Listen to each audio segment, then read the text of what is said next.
Hello students, welcome to unique classes of right way. आज बच्चे हम लोग अपने इस क्लास में हैं स्टैट्स 2, जिसको बोलते हैं इंटरमीडिएट स्टैटिस्टिक्स फॉर इकोनॉमिक्स। इसके हम लोग क्लास 3 में हैं। ये आपके सेमेस्टर 2 की है इको ऑनर्स में, और हम लोग कर रहे हैं सेक्शन 5.4।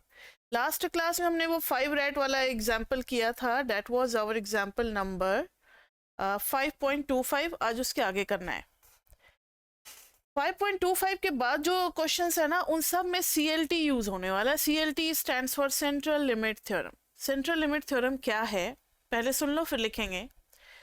जब कभी पॉपुलेशन दिया रहता है कि नॉर्मल है, तो उससे चाहे जितना भी छोटा सैंपल निकालेंगे वो भी नॉर्मली डिस्ट्रीब्यूटेड होगा। ऐसा हम लोग चैप्टर 7 में भी यूज करेंगे, हर जगह यूज करेंगे।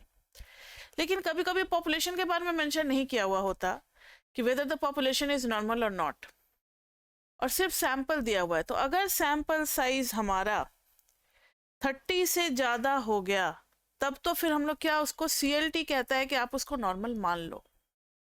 30 से ज़्यादा हो गया तो आप उसको अप्रोक्सीमेट कर लो, एक नॉर्मल डिस्ट्रीब्यूशन मान करके उस क्वेश्चन को आप सॉल्व कर सकते हो। यही है CLT। तो CLT का यूज़ हम लोग वैसे न्यूमेरिकल में करेंगे जिसमें पॉपुलेशन के बारे में कुछ नहीं मेंशन होगा, और सैंपल साइज अगर 30 से ज़्यादा होगा तो फिर हम लोग उसको नॉर्मल डिस्ट्रीब्यूशन के तरीके से सॉल्व कर लेंगे। वहाँ पे लिख देंगे बाय यूजिंग CLT। तो पहले CLT का स्टेटमेंट तो लिख लें कि है क्या। CLT का दो स्टेटमेंट है। पहला है if x1 x2 x3 dot dot dot dot dot xn are from a sample with mean mu and standard deviation as sigma, then for sufficiently large, भाई कितना large, तो 30 माना गया है, then for sufficient large n, usually n greater than 30, by rule of thumb, सीधा 30 मान लिया गया है, then x mean and T naught follows normal distribution approximately,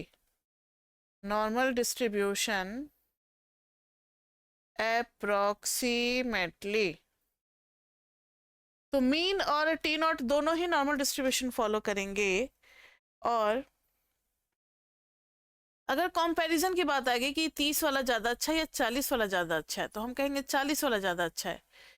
अगर 40 और 50 में कंपैरिजन की बात आएगी तो हम कहेंगे 50 सैंपल साइज वाला ज़्यादा अच्छा है। क्यों? क्योंकि वो और ज़्यादा सिमेट्रिकल होता जाएगा, और ज़्यादा नॉर्मल होता जाएगा, और ज़्यादा क्या होता जाएगा, नॉर्मल। तो इफ n becomes larger,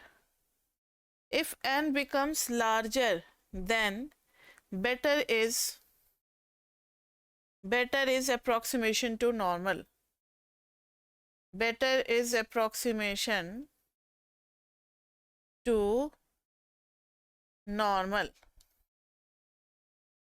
तो इसी का यूज करके अब हम लोग कुछ क्वेश्चन करेंगे। जैसे एग्जांपल है 5.26। अब अपने बुक में देखो 5.26 में क्या दे रखा है, समझ में आ गई बात।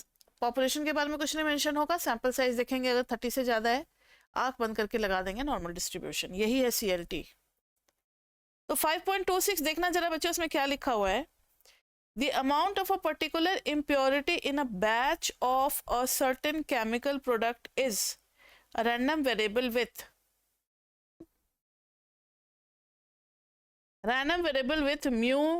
mean value है 4 ग्राम, यानी mu is equal to 4 gram, and standard deviation is equal to 1.5 gram. If 50 batches are independently prepared, मतलब n इज इक्वल टू 50। देखो पॉपुलेशन के बारे में कहीं भी नहीं दिया हुआ है कि कोई भी नॉर्मल डिस्ट्रीब्यूशन फॉलो करे, ऐसा नहीं दिया हुआ है। If 50 batches are independently prepared, लेकिन एक बात तो क्लियर है कि 30 से ज़्यादा है, तो वी में यूज, ये आपको पेपर पे नहीं लिखना है, ये आपको अपने माइंड में लिखना है, वी में यूज CLT।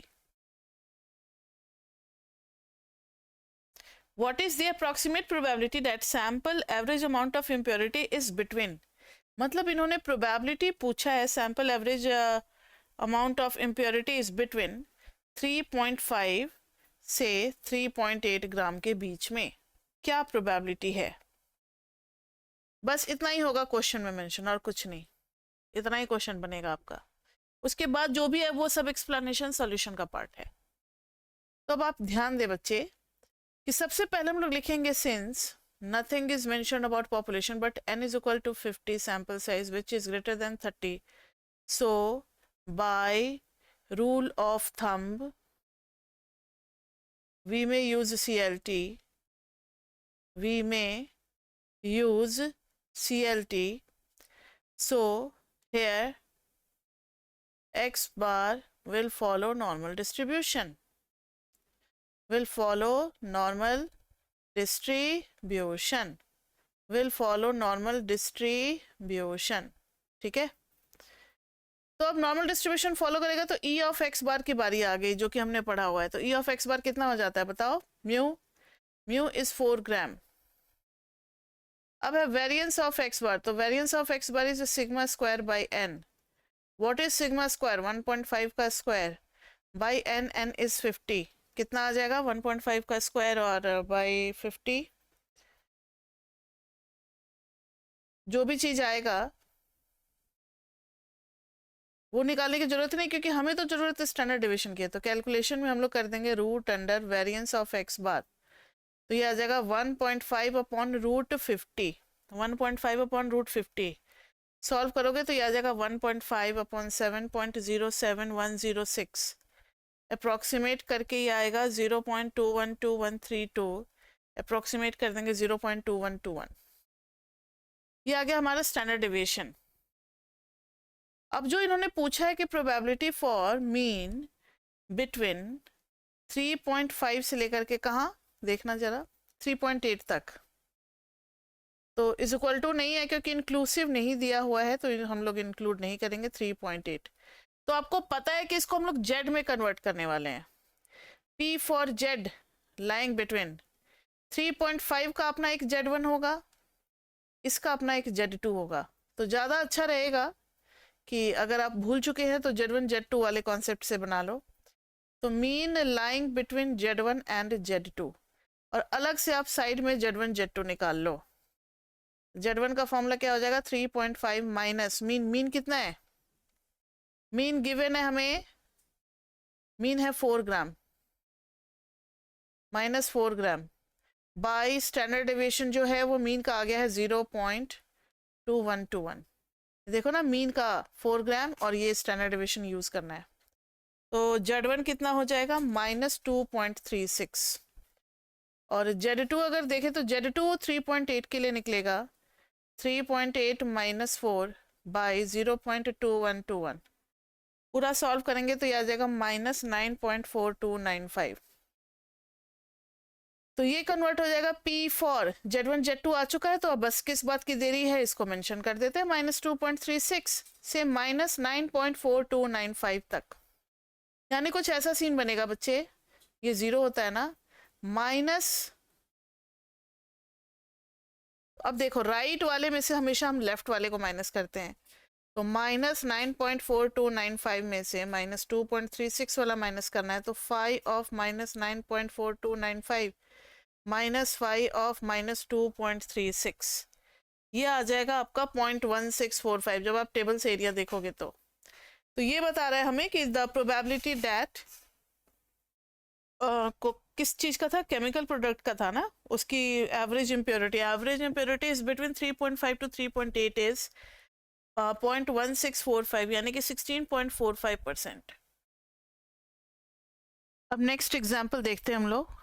नेक्स्ट एग्जाम्पल है एग्जाम्पल 5.27.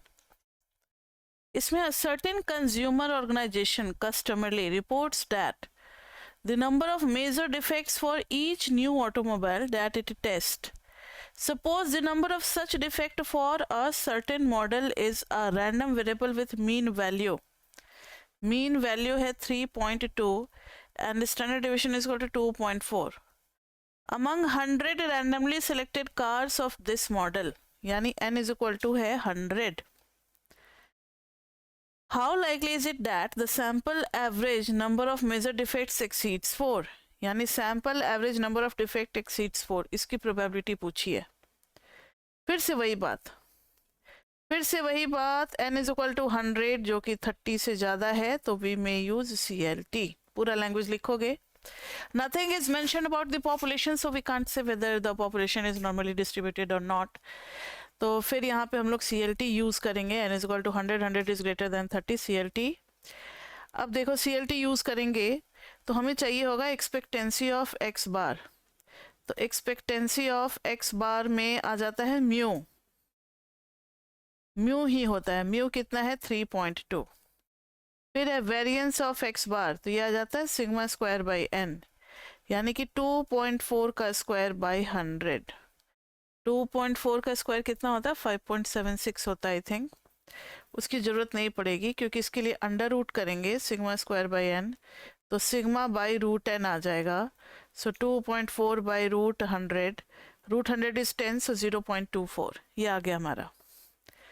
अब जो इन्होंने पूछा है probability for mean greater than 4, कि what is the probability that average number of defect exceeds 4.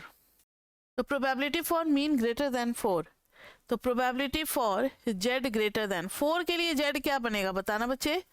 4 minus expectancy of mean और standard deviation of mean, 4 minus 3.2 by 0.24. So this is probability for z greater than 4. में से 3.2 minus करेंगे तो 0.8, and 0.8 by 0.24 तो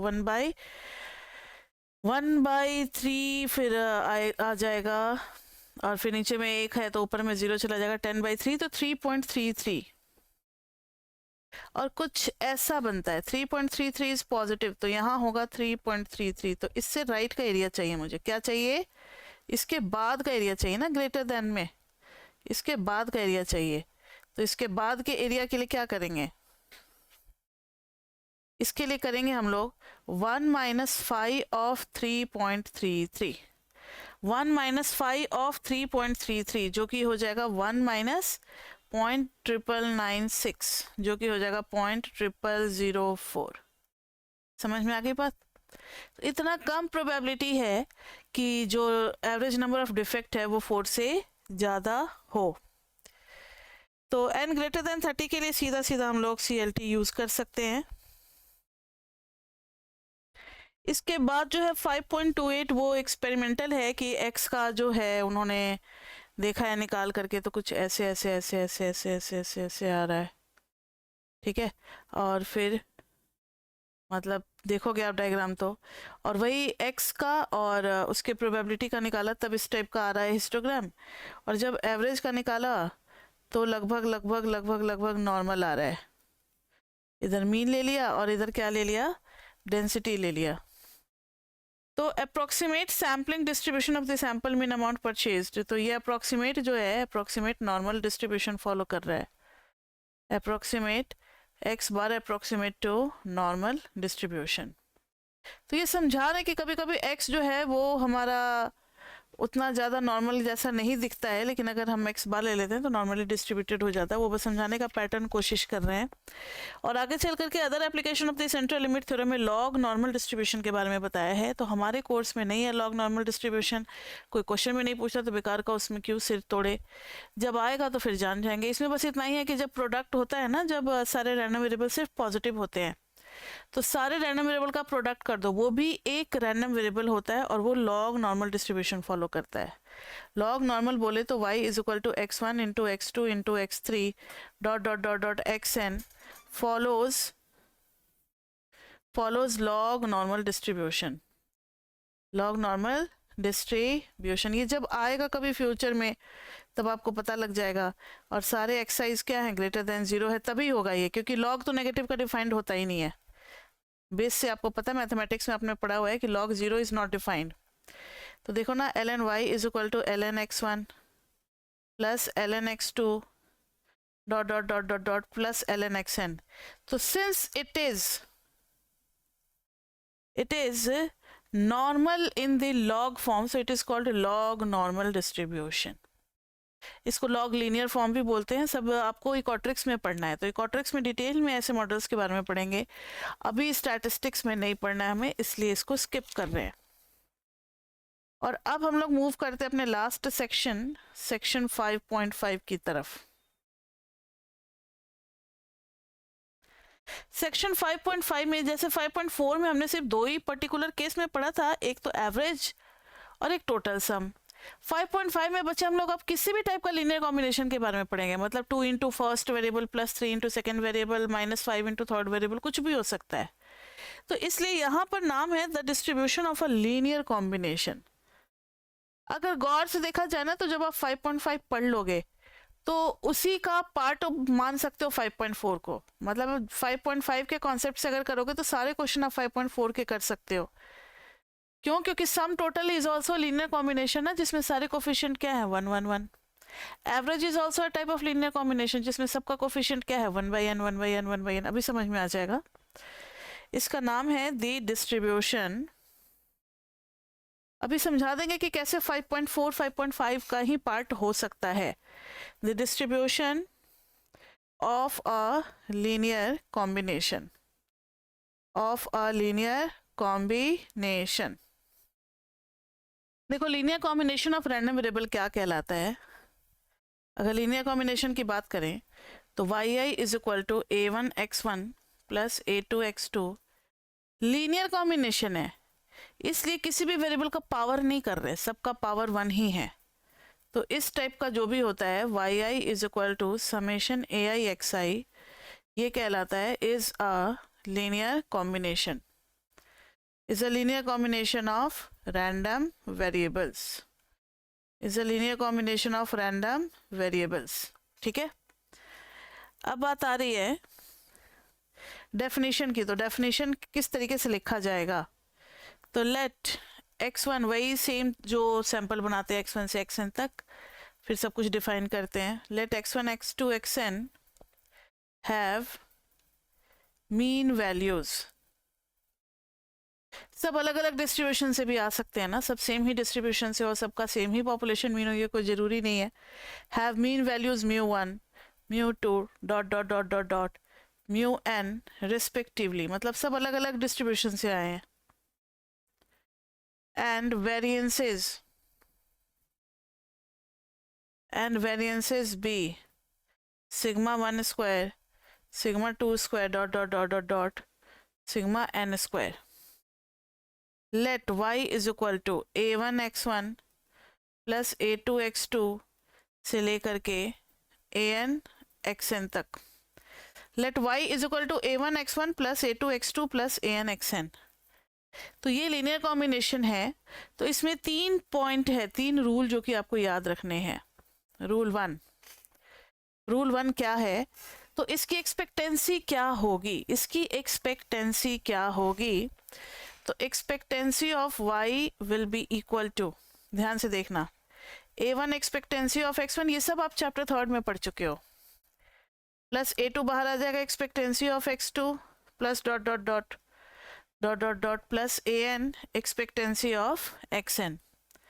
तो ये आ जाएगा a1 μ1 प्लस a2 μ2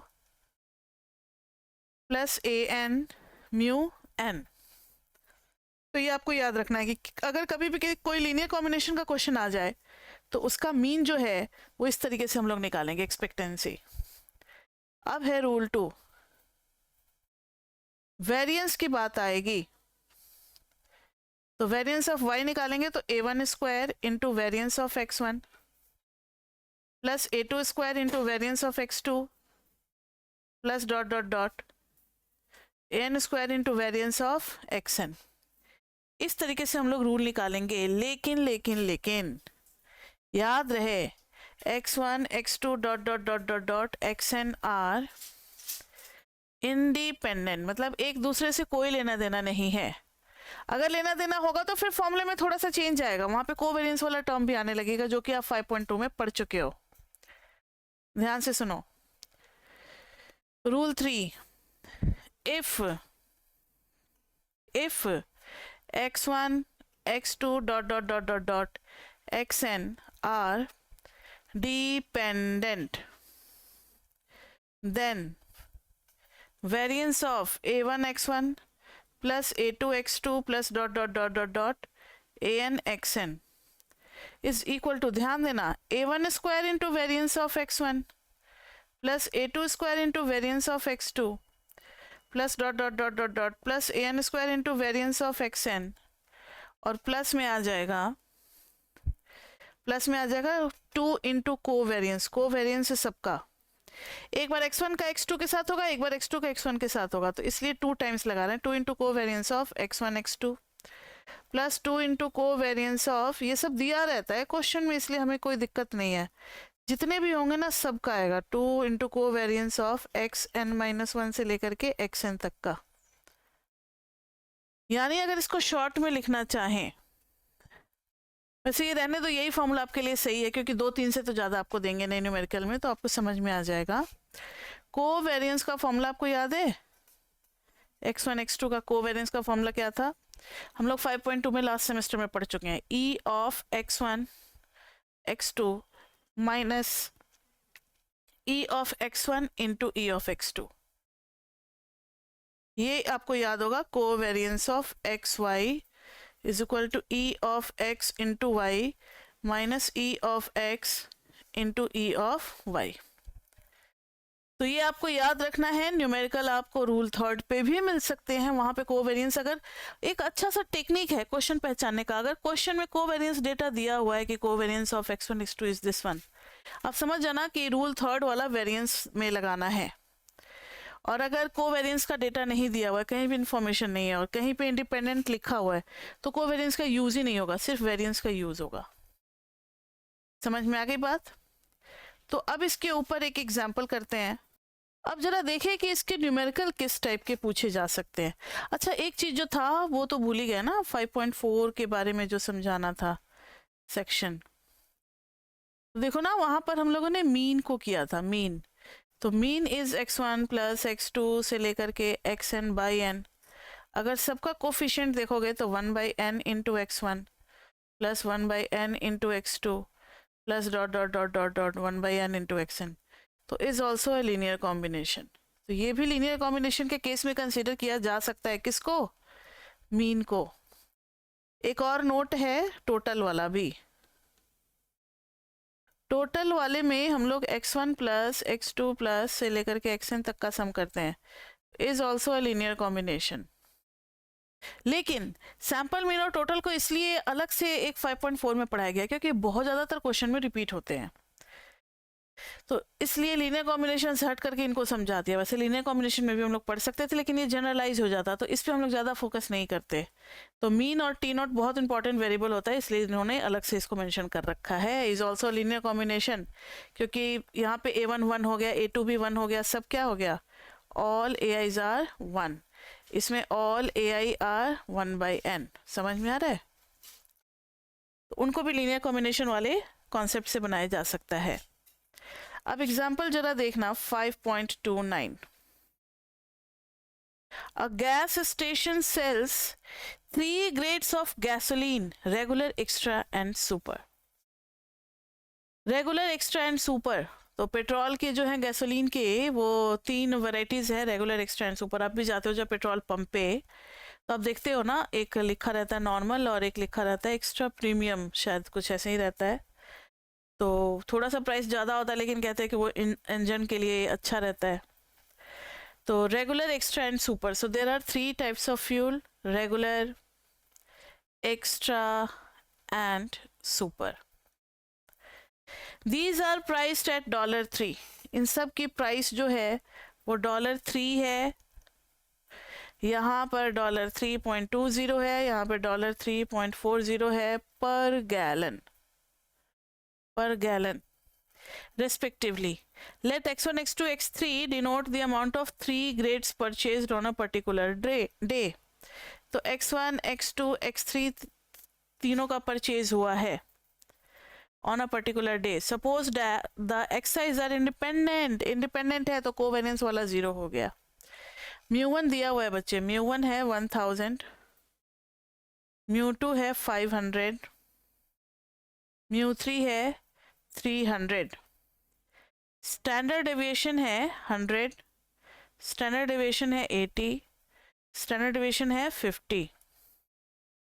इन्होंने पूछा है find the expected revenue, find the expected revenue, ऐसे लैंग्वेज में दिया रहेगा, find the expected revenue and standard deviation of revenue. अब देखो अभी तो इस एग्जांपल में 5.29 में सिर्फ एक्सपेक्टेंसी और स्टैंडर्ड डेविएशन तक ही लिमिटेड कर रखा है, लेकिन फिर इसको आगे नॉर्मल डिस्ट्रीब्यूशन पे भी लेते जाएंगे नेक्स्ट एग्जांपल में। तो ये एग्जांपल आगे भी चल करके कंटिन्यू होगा, इसलिए इसको ध्यान से देखें, तो यहाँ देखो, तो सबसे पहले तो हमें रेवेन्यू फंक्शन बनाना पड़ेगा। तो let y be the revenue from all types of gasoline. तो y कितना हो जाएगा, कलेक्शन कितना आ जाएगा बताओ। इसका x1 और 1 गैलन से 3 आ रहा है, तो x1 गैलन से कितना आ जाएगा 3x1, 1 से x2 आ रहा है तो सॉरी 1 से 3.2 आ रहा है, तो x2 गैलन से कितना आएगा 3.2 इंटू x2 प्लस उसी तरीके से 3.4 into x3, 3.4 into x3। This is the revenue from all types of gasoline. ठीक है, अब इसकी एक्सपेक्टेंसी निकालेंगे, पूछा ना एक्सपेक्टेड रेवेन्यू, तो 3 into expectancy of x1 plus 3.2 into expectancy of x2 plus 3.4 into expectancy of x3। तो 3 इंटू एक्सपेक्टेंसी ऑफ x1 कितना हो जाएगा, cost average is 1000 plus 3.2 into expectancy of x2, just a minute, expectancy of x2 is 500 plus 3.4 into expectancy of x3 is 300। इस पूरे को solve करेंगे तो expected revenue आ जाएगा 5620 and this is in dollar, क्योंकि सब कुछ डॉलर में था तो रेवेन्यू भी डॉलर में ही आएगा। क्लियर? तो what will be expected revenue 5620, मतलब हर दिन अलग अलग परचेज होगा, लेकिन on an average x1 x2 x3 अगर परचेज हो रहा है तो ऑन एन एवरेज रोज $5620 का रेवेन्यू कलेक्शन होगा। किसी दिन ज़्यादा भी हो सकता है, किसी दिन कम भी हो सकता है। अब वेरिएंस की बारी आ रही है, तो बच्चे variance of y is equal to first का square 3 square into variance of x1 plus 3.2 का square into variance of x2 plus 3.4 का square into variance of x3। अब तीनों का वेरिएंस भी दिया हुआ है, देखना जरा। फर्स्ट वाले का वेरिएंस कितना है, फर्स्ट वाले का वेरिएंस है 100 का स्क्वायर हो जाएगा, दूसरे का 80 का स्क्वायर और 50 का स्क्वायर, 100 का स्क्वायर 80 का स्क्वायर और 50 का स्क्वायर, 100 का स्क्वायर 80 और 50। जस्ट अ मिनट, याद रख लो तीनों वैल्यू को।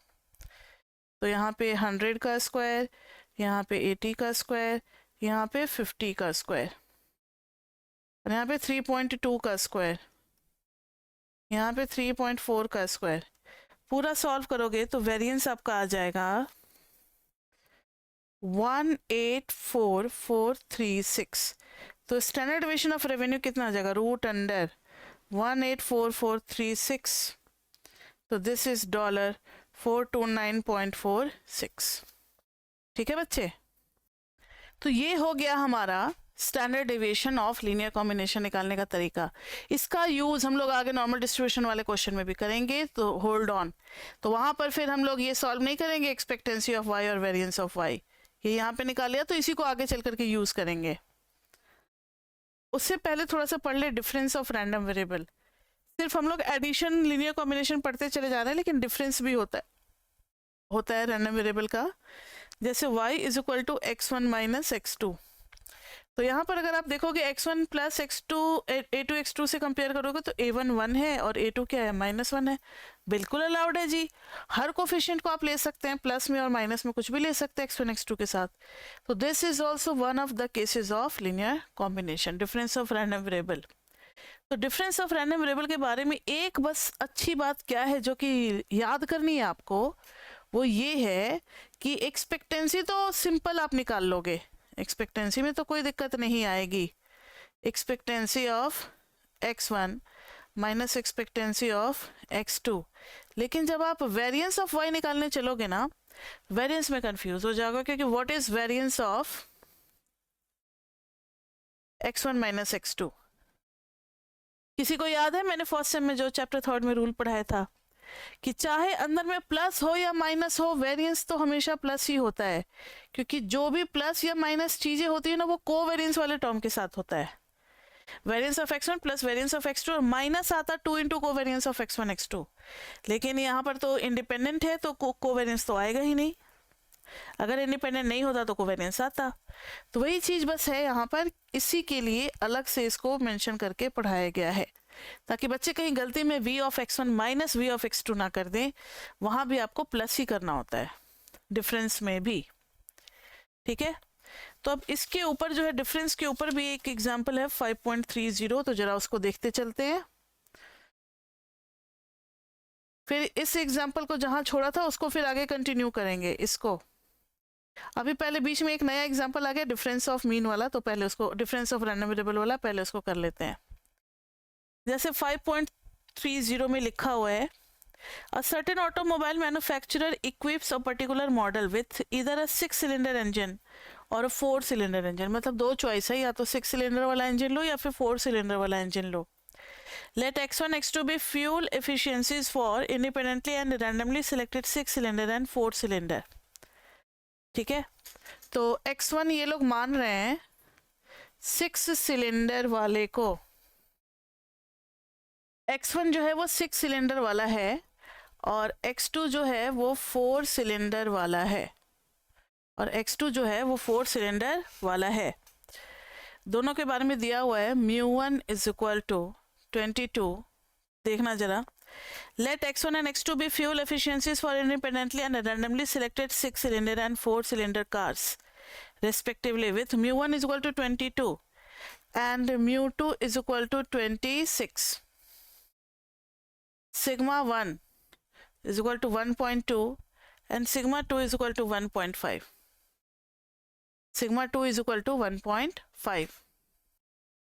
ये है sigma 1 sigma 2 दिया हुआ है 1.2 और 1.5। आगे इन्होंने बोला है कि फाइंड दी, हाँ, let x1 x2 be the fuel efficiencies for independent and randomly selected 6 cylinder and 4 cylinder. ठीक है, हो गया। विथ μ1 22 सब कुछ लिख लिया। इन्होंने बोला है find the expected difference between the fuel efficiencies and variance of x1 minus x2, ये निकालना है हम लोगों को। तो यहाँ देखो, सबसे पहले e of x1 minus x2 निकालेंगे, तो ये तो हो जाएगा e of x1 minus e of x2। तो e of x1 is μ1 minus μ2, μ1 is 22 minus 26, तो ये आ गया -4। कोई घबराने वाली बात नहीं है, -4 का मतलब है कि x1 लेस एफिशिएंट है, x2 ज़्यादा एफिशिएंट है, इसीलिए तो डिफरेंस नेगेटिव में आ रहा है। इस पर कोई घबराने वाली बात नहीं कि नेगेटिव कैसे आ गया एक्सपेक्टेंसी, बिल्कुल आ सकता है। कई बार बच्चे सोचते हैं कि मैम एक्सपेक्टेंसी तो summation random variable into probability होता है, तो नेगेटिव कैसे आ गया? तो यहाँ पे रैंडम वेरिएबल डिफरेंस का है, इसलिए नेगेटिव आ रहा है। अब है variance of x1 minus x2, independent they रखा था बच्चे क्वेश्चन में, ध्यान से अगर आपको याद होगा तो variance of x1 plus variance of x2। तो वेरिएंस ऑफ x1 कितना हो गया, सिग्मा 1 का स्क्वायर 1.2 का स्क्वायर एंड दिस इज 1.5 का स्क्वायर। पूरा सॉल्व करेंगे तो ये आ जाएगा 3.69। तो standard deviation of sigma 1 minus sigma 2 मतलब x1 minus x2 is equal to root under 3.69 is equal to 1.92। तो एक डिफरेंस नाम की भी कोई चीज़ होती है रैंडम वेरिएबल में, उसमें बस ध्यान हमें बस ये करना होता है कि यहाँ पे वेरिएंस में डिफरेंस ना करके प्लस करना होता है। ये क्लियर हो गया। अब पिछले एग्जाम्पल को जहाँ पर हमने छोड़ा था वो रेगुलर, एक्स्ट्रा और सुपर वाला, उसको अब आगे कंटिन्यू करते हैं 5.31 में। हमने एक्सपेक्टेंसी निकाल लिया था, वेरिएंस और स्टैंडर्ड डेविएशन भी निकाल लिया था। इस दोनों डेटा का यूज़ करेंगे 5620 और 429.46 का। और अब एक क्वेश्चन होगा नॉर्मल डिस्ट्रीब्यूशन पे, तो देखते हैं उसको आगे कंटिन्यू करते हैं। एग्जाम्पल 5.31, ठीक है।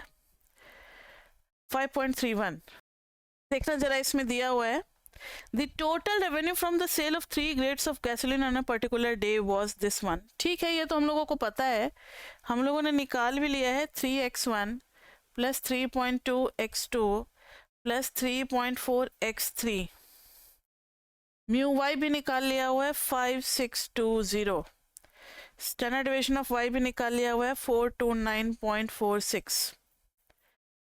और इन्होंने बोला है कि if the xi's are normally distributed, तो ध्यान से सुनना बच्चे मेरी बात, अगर एक्साइज नॉर्मली डिस्ट्रीब्यूटेड है, इफ एक्साइज, अच्छा क्वेश्चन तो पहले कंप्लीट कर लें। इन्होंने बोला कि अगर एक्साइज नॉर्मली डिस्ट्रीब्यूटेड है, find the probability that revenue exceeds 4500, ये हमें निकालना है बस। तो ध्यान से सुनो, इसको कैसे करेंगे। if excise are normally distributed, then their linear combination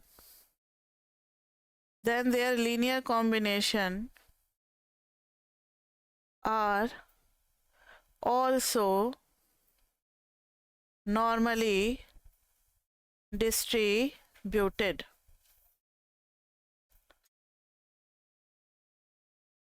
expectancy of y तो हम लोग निकाल ही चुके हैं। एक्सपेक्टेंसी ऑफ वाई कितना था 5620, स्टैंडर्ड डेविएशन ऑफ वाई भी निकाल चुके हैं 429.46। सेम उसी तरीके से निकलेगा जैसे हमने एग्जांपल 5.29 में निकाला था। बस इसमें एग्जांपल में नई बात ये है कि ये नॉर्मल डिस्ट्रीब्यूशन तरीके से सॉल्व करना है, तो इसको हम लोग जेड में कन्वर्ट कर देंगे। जेड इज ग्रेटर देन, इसका जेड कैसे निकलेगा, तो 4500 minus 5620 upon standard deviation is 429.46, क्योंकि जेड जो होता है वो mean minus expected value of mean upon standard deviation of mean होगा। तो इसको पुट कर दिया यहाँ और स्टैंडर्ड डेविएशन को पुट कर दिया यहाँ, तो this is P for Z greater than, किससे बड़ा आ रहा है, ये नेगेटिव में आएगा ना, -2.61, तो ये हो जाएगा 1 minus 5 of -2.61। So this is, ये आ गया -2.61, इससे बड़ा, इससे बड़ा, तो ये हो जाएगा 1 माइनस 0.0045। बड़ा चाहिए तो उससे पहले तक का एरिया माइनस करना पड़ेगा ना, 1 में से माइनस कर दिया तो 0.9955। So this is the probability, मतलब 99.5% चांस है कि हमारा रेवेन्यू जो है वो 4500 से ज़्यादा ही आएगा। ठीक है, तो ये सब हो गया। लीनियर कॉम्बिनेशन को भी कैसे नॉर्मल डिस्ट्रीब्यूशन की दुनिया में हम लोग ले जाते हैं, और उसका भी प्रॉब्लम उसी तरीके से सॉल्व होता है जैसे चैप्टर 4 में करते थे। बस डिफरेंस ये है कि यहाँ स्टैंडर्ड डेविएशन का फॉर्मूला बदल जाता है, मीन का थोड़ा सा टोटल में बदलता है मीन का, बाकी एक्स बार में तो वही रहता है, म्यू ही रहता है, ज़्यादा चेंज तो होता नहीं है। अब एक और है जो, अब एक बहुत ही इंपॉर्टेंट प्रूफ है, proof for case n is equal to 2, like ये क्वेश्चन आ सकता है, टू प्रूव पहला e of ax1 plus a1x1 plus a2x2 is equal to a1 expectancy of x1 plus a2 expectancy of x2। Second है variance of a1 x1 plus a2x2 is equal to a1 square into variance of x1 plus a2 square into variance of x2 plus 2a1 a2 into covariance of x1 x2 into 2a1 a2 into covariance of x1 x2। अब यहाँ ध्यान दो, और इसमें एक और चीज दिया हुआ है कि x1 x2 आर कॉन्टिन्यूअस है बच्चे। तो बस ध्यान में इतना ही रख लेना है कि कॉन्टिन्यूअस में क्या करते हैं हम लोग, इंटीग्रेशन करते हैं। अगर ये डिस्क्रीट होता तो डबल समेशन चलता, कॉन्टिन्यूअस है तो डबल इंटीग्रेशन चलेगा। तो late f x1 x2 be two random variables and f x1 x2 be their joint PDF. Then expectancy of a1 x1 plus a2 x2 is equal to double integration a1 x1 plus a2 x2 f of x1 x2, यहाँ पे आ जाएगा dx1 dx2। और दोनों x1 x2 कहाँ से कहाँ तक minus into, क्योंकि जब जनरल होता है ना, जब कुछ स्पेसिफिक नहीं गिवन होता, तो हम जब जनरल प्रूफ वगैरह करते हैं तो उसमें सारे रैंडम वेरिएबल को माइनस इन्फिनिटी से इन्फिनिटी तक ही लेते हैं। अब ध्यान से सुनो, इसको हम लोग दो पार्ट में ब्रेक करने वाले हैं, यानी a1 x1, एक बार a1 x1 को, एक बार a2 x2 को, इस पूरे के साथ। तो double integration a1 x1 f of x1 x2 dx1 dx2, और बहुत ही बस एक ही लाइन में तो केयरफुल होने की जरूरत है, plus double integration minus infinity to infinity a2 x2 f of x1 x2 dx1 dx2। तो यहां देखो, ये जो f of x1 x2 है ना, ज्वाइंट प्रोबेबिलिटी फंक्शन, इसको ना अभी हम लोग dx2 के साथ ले करके और ये dx2 वाले के साथ इंटीग्रेट करेंगे। नहीं आई बात समझ में? ये देखो, माइनस इन्फिनिटी टू इन्फिनिटी, मैंने x1 को बाहर रख दिया, इंटीग्रेट कर रहे हैं f of x1 x2 dx2 को, और यहाँ पर x2 की वैल्यू जा रही है माइनस इन्फिनिटी से इन्फिनिटी, और dx1 को बिल्कुल बाहर कर दिया, मतलब पहले इसको सॉल्व कर रहे हैं। प्लस यहाँ पे उल्टा करेंगे, माइनस इन्फिनिटी, यहाँ पर x2 को बाहर रखेंगे।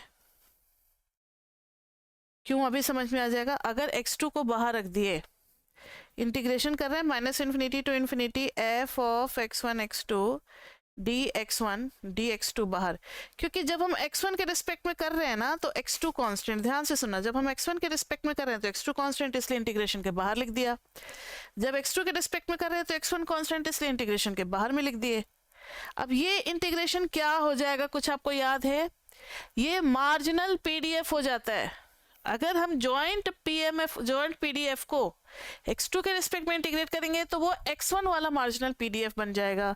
अगर हम जॉइंट पीडीएफ को अगर x1 के रिस्पेक्ट में इंटीग्रेट करेंगे तो वो x2 वाला मार्जिनल पीडीएफ बन जाएगा, है ना?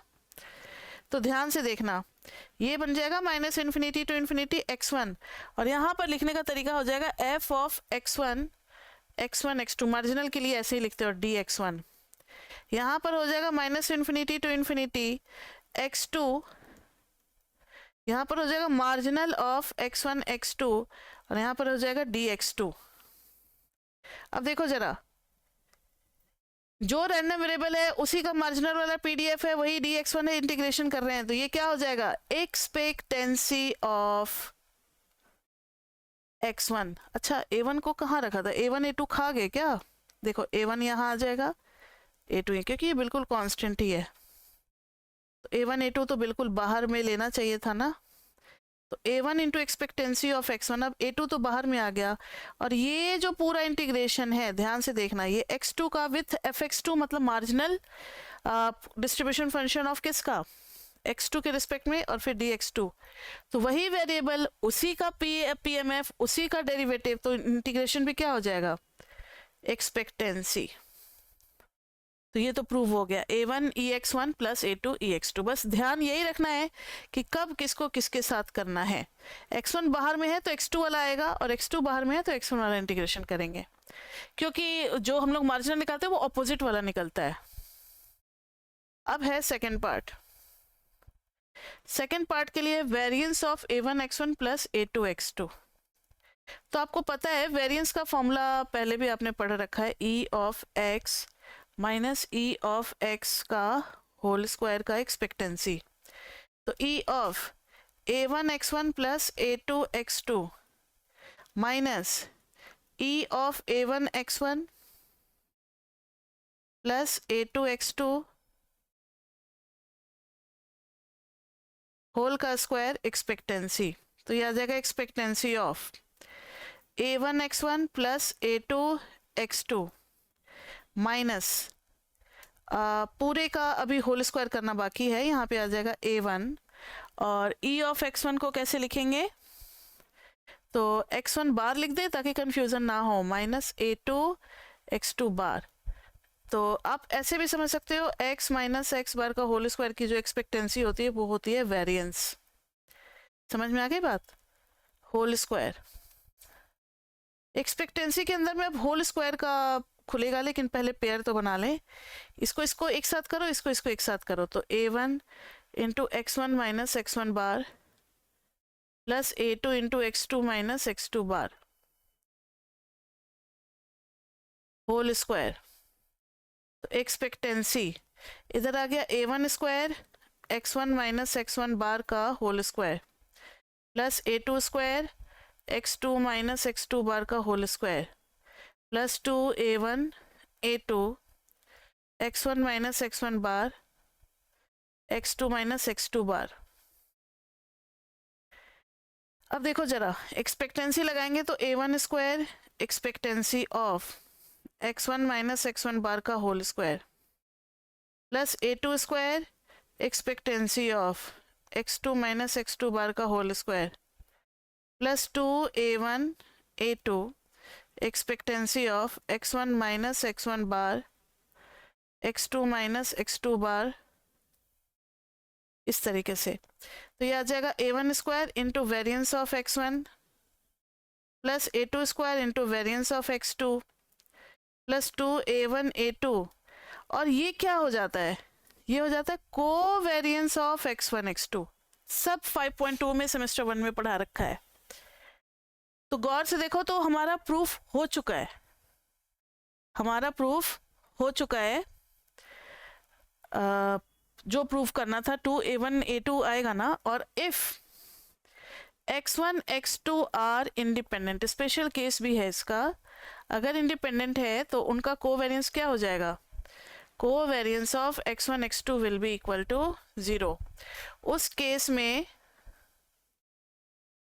केस में जो है variance a1 x1 plus a2 x2 का जो वेरिएंस है वो हो जाएगा a1 square variance of x1 plus a2 square into variance of x2।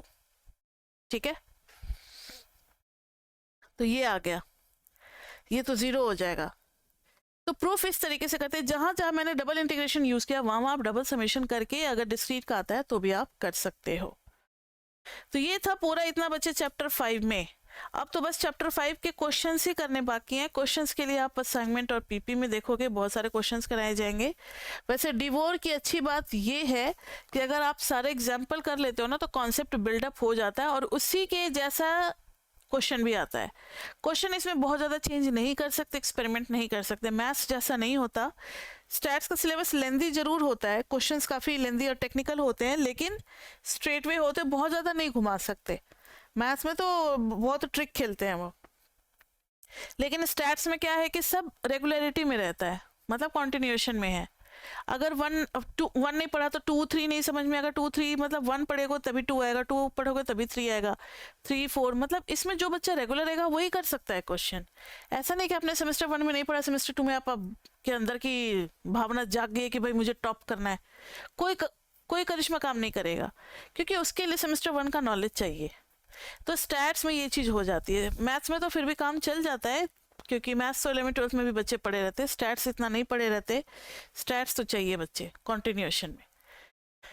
तो ये था इतना चैप्टर 5 में। फिर मिलते हैं बच्चे हम लोग अपने असाइनमेंट और पीपी में। So that's all for now. See you in the next class. Till then, bye bye, bye bye, bye bye.